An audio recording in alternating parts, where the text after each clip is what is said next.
ევროკომისიის შენობაში პრესპიკერთან დაისვა კითხვა იმის შესახებ, თუ რატომ დაიგეგმა მარტა კოსის ვიზიტი ამგვარად და რატომ დაასრულებს ის ვიზიტ სამხრეთ კავკასიაში ისე, რომ არ ეწევა თბილისს, ან რატომ არ იყენებს ის ამას როგორც შესაძლებლობას, რომ მან მხარი დაუჭიროს ქვეყანაში სამოქალაქო სექტორს, პოლიტიკურ პატიმრებს თუ ოპოზიციურ პარტიებსა და მედიას. ამ კითხვაზე პასუხად, ამ კითხვაზე პასუხი კი ერთი დასკვნის შესაძლებლობას იძლევა ამ ტურნესთან დაკავშირებით, რომ ახლა ევროკავშირის მთავარი ყურადღება მიპყრობილია აზერბაიჯანისა და სომხეთისკენ და რომ ევროკავშირი ახლა ყურადღებას აქცევს და სურს აჩვენოს მისი მონდომება და ჩართულობა სამშვიდობო პროცესში ამ ორ ქვეყანას შორის და ასევე ცდილობს აჩვენოს, რომ ის არის ძალა, რომელიც სტაბილურობისკენ არის მიმართული და გულშემატკივრობს სტაბილურობას სამხრეთ კავკასიაში. რაც შეეხება საქართველოსთან დაკავშირებით გაცემულ პასუხს, ევროკომისიის პრესპიკერის გზავნილი არის ასეთი, ის ვითარება, რაც არის საქართველოში, ეწინააღმდეგება ევროკავშირის სტანდარტებს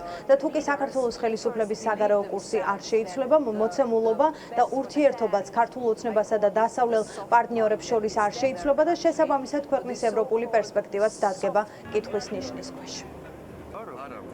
On the visit of Commissioner Kos to უპირველეს ყოვლისა ვისაუბრებ ევროკომისარ მარტა კოსის ვიზიტის შესახებ აზერბაიჯანსა და სომხეთში. ეს რეალურად უნდა განიხილებოდეს ორ ქვეყანას შორის სამშვიდობო პროცესის კონტექსტში. ახლა ნამდვილად გადამწყვეტი მომენტია სამხრეთ კავკასიის რეგიონისთვის და ევროკომისარი კოსი ამიტომაც ჩადის რეგიონში. კოსი ამ შესაძლებლობას გამოიყენებს იმის დასადასტურებლად, რომ ევროკავშირი მტკიცედ არის ერთგული სამშვიდობო პროცესის და სრული რეგიონული ნორმალიზაციის. მისი ძლიერი გზავნილი ჩვენი მხრიდან იქნება შესაძლებლობა, რომ გავაძლიეროთ ევროკავშირის თანამშრომლობა რეგიონში და უფრო კონკრეტულად შავი ზღვის სტრატეგიის ფარგლებში ჩვენი დაკავშირებადობის დღის წესრიგის კონტექსტში. ეს ძალიან მნიშვნელოვანია, რადგან გვჯერა, რომ ეს იქნება კონტრიბუცია რეგიონისა და მოსახლეობისთვის. რაც შეეხება სიტუაციას საქართველოში, ჩვენი პოზიცია ცნობილია და ეს რამდენჯერმე ვთქვით, რომ სერიოზულად ვართ შეშფოთებულები ბოლოდროინდელი დემოკრატიული უკუსვლით და ქვეყნის კიდევ უფრო დაშორებით ევროკავშირის გზისგან.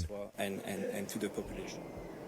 ეს შემთხვევა მარტა კოსის ვიზიტი სამხრეთ კავკასიაში არის ყურადღება მისაქცევის საკითხი, გამომდინარე იქიდან, რომ ასე ხშირად არ ხდება და პირიქით ექსპერტებს ახსენდებათ, რომ ევროპელი პარტნიორები, როცა სამხრეთ კავკასიას სტუმრობდნენ, ეს ვიზიტი შემოიფარგლებოდა ხოლმე მხოლოდ თბილისში სტუმრობით და ახლა ისე ხდება, რომ თბილისში ვიზიტის გარეშე დასრულდება ტურნე მარტა კოსის და გასაგებიც არის მთავარი მიზეზი რა არის ამის, იმის გამო, რომ ევროპას და ევროკავშირს გაწყვეტილი აქვს პოლიტიკური კონტაქტები ქართულ ოცნებასთან, შესაბამისად არ ხდება ოფიციალური შეხვედრები და ამიტომ არ ხდება ევროკომისარი ოფიციალურ პირებს საქართველოში.